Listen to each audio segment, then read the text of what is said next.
Hi everyone and welcome back to Chess for Charity. In this video, I'm going to show you two short puzzles that are really cool and they're kind of rare in my opinion. So this first one is a checkmate in 3 and it's kind of hard to find. In fact, when I put this in the engine, it gave me checkmate in 4. It took quite a while for it to find the checkmate in 3. So maybe you can find it faster than the computer. So take a second, see if you can figure it out. While you're thinking about that, let me quickly encourage you to subscribe if you have not yet already. Half of the income that I earn in this channel goes directly to charity, and we've almost given $1,000 so far, so thank you all so much for your support. It's greatly appreciated. Okay, let's get to it. So let me kind of make the obvious comment that if you promote to a queen, this is stalemate, because this bishop can't move, this king can't move, and you just took black's other piece. So you already should be thinking about what I can do to be kind of tricky with these pawns. So you can mate in 4 pretty easily. One of the ways you can do that is b8 queen, and then it doesn't really matter from here. You can do whatever you want. But just a sample line would be something like bishop e4, knight e3, bishop b1, just to kind of give you a sense of what the computer is saying. 8-8 equals queen. The bishop blocks and you take it. That'll do. You're not looking for a mate in 4 though, you're looking for a mate in 3. So really surprisingly, the best move, the fastest move I should say, to mate is to play pawn takes bishop, not to a queen, and also, it should be noted, not to a bishop. This will produce the same result. Instead, a knight.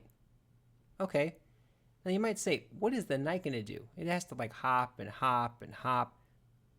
It's not going to make sense. You're not going to be able to mate with just a knight. Well, you'd be right about that. So instead, what this does is it forces one move for black. That move is king takes g2.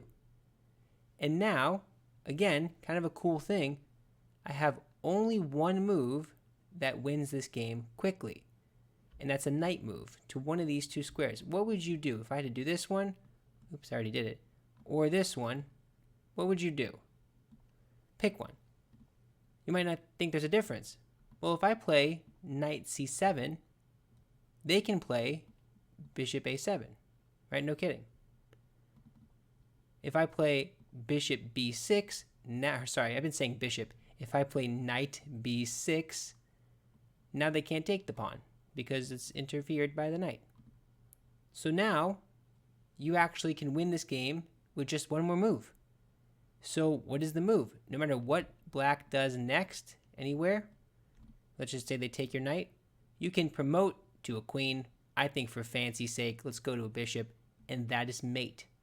So that is a tough mate in 3. It involves 2 under promotions if you want to be fancy, but really it involves just 1. And no matter what else happens, the king goes back, that just doesn't do anything. And if the bishop goes anywhere else, you're not going to free up any squares because all of these squares are covered like that. And this diagonal is going to cover these ones. So pretty cool puzzle. It's short, but I really wanted to show it. I don't know who the composer is, so if you know it, let me know in the comments. I'll probably pin your comment because I really want to make sure that the work of these composers is recognized. It's not me who makes these puzzles. Okay, that's the first one. Let's move on to the second puzzle, which I think is a bit more unique. Okay, so it's white to move here and mate in 3. So you might say, okay, clearly white's going to win. Yeah, no kidding. The point is to find the fastest way. And it's kind of a good test to see if you can find the best way to win. Take a second if you want. Feel free to do that. I'll give you the first move. I'll kind of talk you through my understanding of why things are the way they are. So the first move is d4. Now why d4? Because you want to cut this king off. That's my understanding of this first move.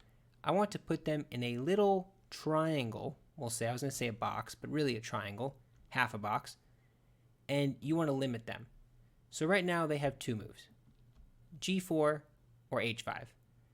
If they go to h5 with the intention of running away, now you have to do one more thing to make sure they don't run away.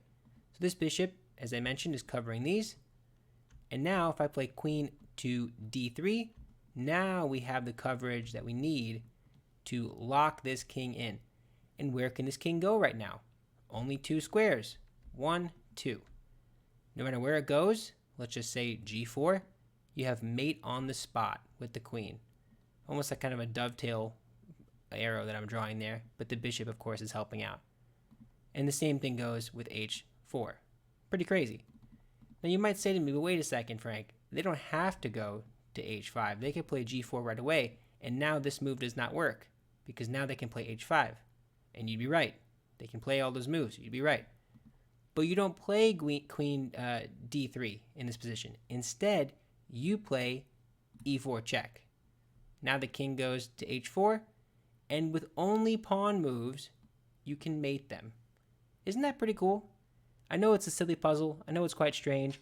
One more fact that I thought was really interesting was when I was placing this king on the board, this is the only square out of all the squares that was a mate in 3.